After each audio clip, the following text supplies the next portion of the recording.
Hi everyone! Today I decided to make a video about our robotic dairy farm.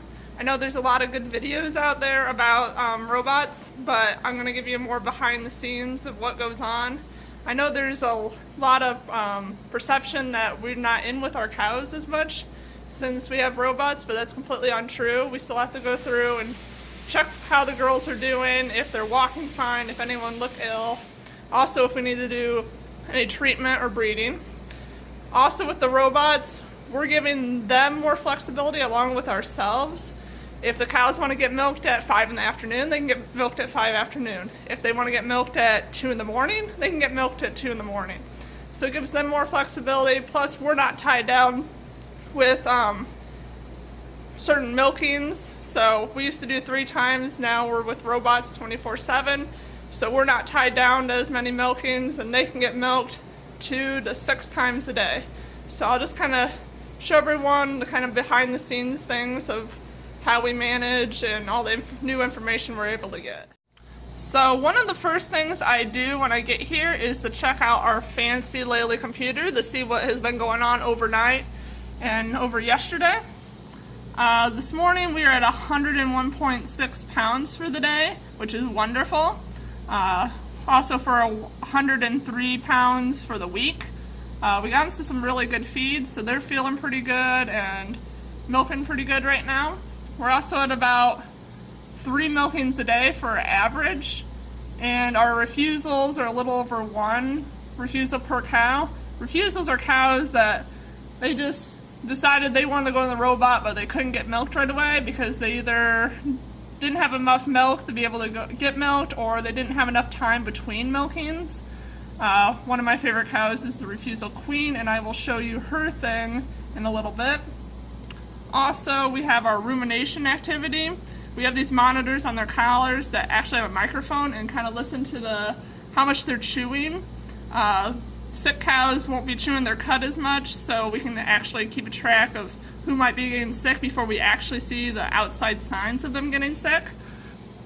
So one of the first things I do is check our collect cows.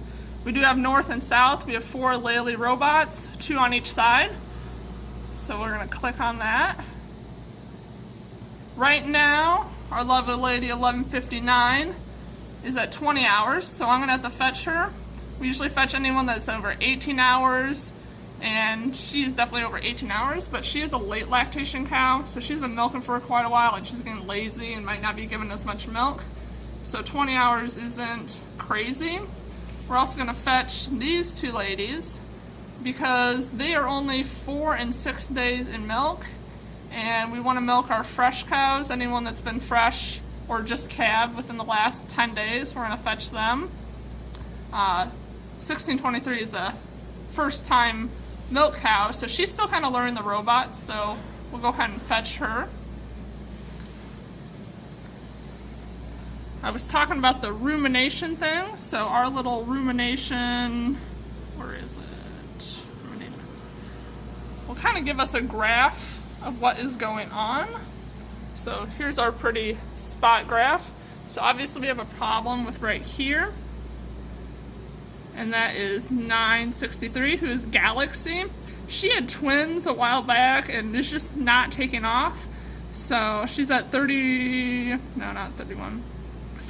minutes in ruminating, so she's not feeling well. So we're gonna have to go and treat her today.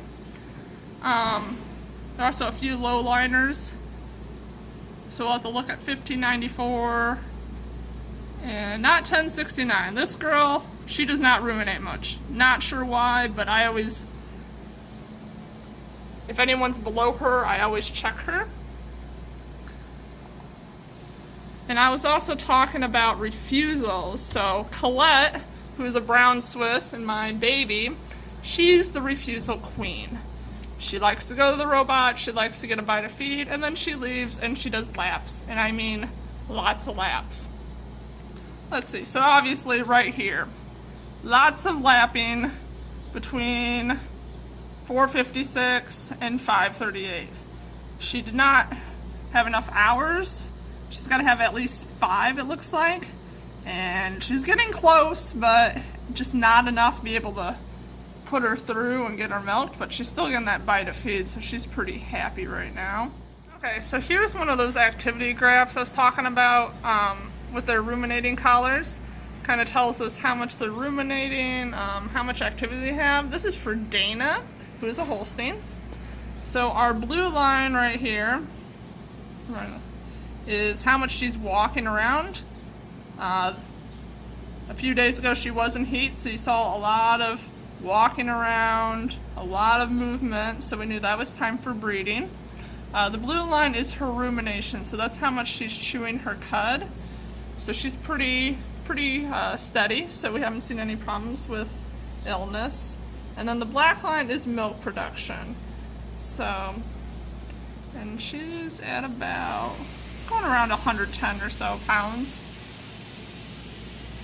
So that kind of, well, back up. So that's kind of her rumination and activity graph. So here's one of the transponders we use on the cows. It'll be on their collar and lay against their neck, and actually has a microphone in it to record how much they're chewing and also their activity, how much movement, and just has all the information on it so it can send it to the computer whenever they go to the robot. Okay, so now I have my snazzy little fetch list of who needs to get milked and any sick cows I need to check out. And I'm gonna go outside, actually downstairs, and start fetching. So here's a nice view of our barn from the top. Everyone's just getting up and moving around right now. Right now I'm working on fetching the south side cows. We do have a north and south side. So there's our north side, and this is the south side. There are 2 robots on each side. While I'm fetching, I'm also looking for anyone that might be a little off, looking ill. There was a few cows that had low rumination, so I'm going to sort them out and get them through the robot and check them out while I'm at it. But I'm also looking for anyone else that just looks a little off that maybe the computer didn't catch just yet. Here's one of her girls. She's a 2-year-old, just fresh in last week, so she's still learning the robot, and she'll get fetched twice a day until she kind of gets the hang of things. But everyone's pretty quiet right now. Breakfast hasn't been mixed up, but once it is, they'll be up socializing, using the brushes, using the robots, and just up and about a little more. But right now they're just chewing their cud and enjoying their stay in bedding. Here's Primrose, and this is Sassafras. She's our only crossbred on the farm. So I'm just kind of looking for my fetch cows right now. Some of them kind of understand that once they see me, they need to head up for the robot.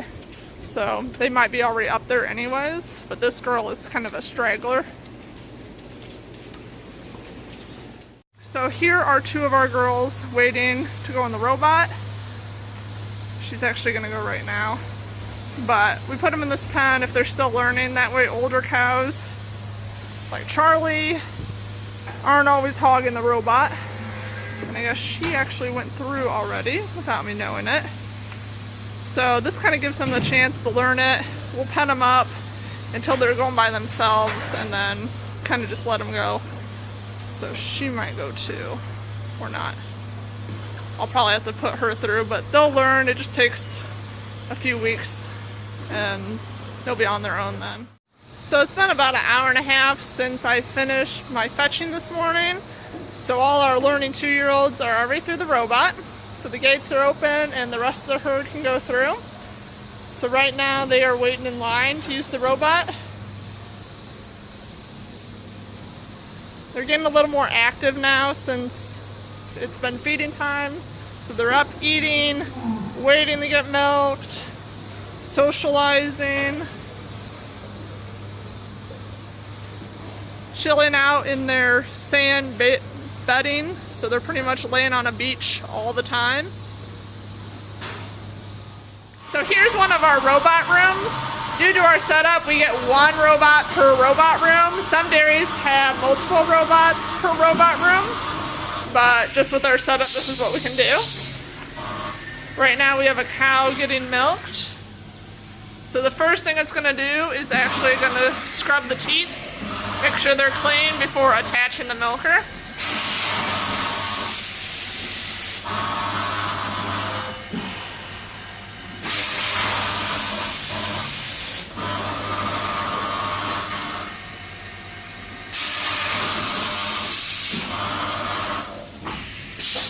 Okay. Then it's going to use lasers to actually attach it. Right now it's dumping milk from the previous cow, so it's got to wait before it can start milking her. Okay. It's actually going to use lasers to bind the teats, and then it'll attach.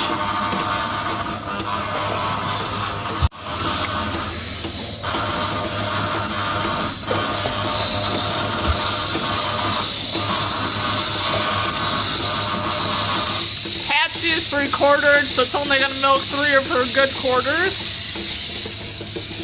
And each robot has their own robot screen. Sorry, it's kind of hard to see on here, but so it has her name, which is Patsy, her number, and then her transponder number, which I'll show you those later.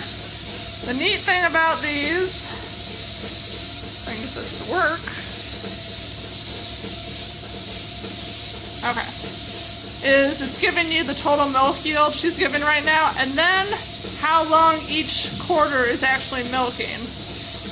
So the nice thing about the robots is once 1 quarter is done, it'll take it off. Whereas with being in a parlor, you have to actually milk out all the quarters, and some might get milked out a little more than others. So this prevents over milking.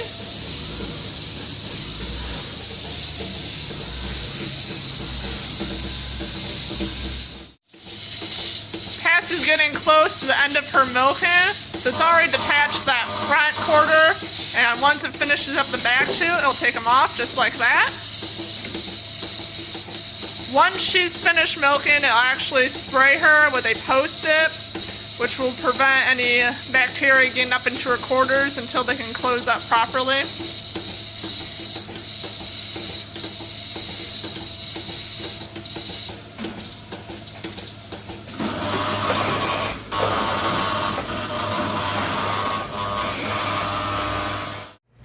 Just a little information about our farm and what goes on during fetching and how the robots work.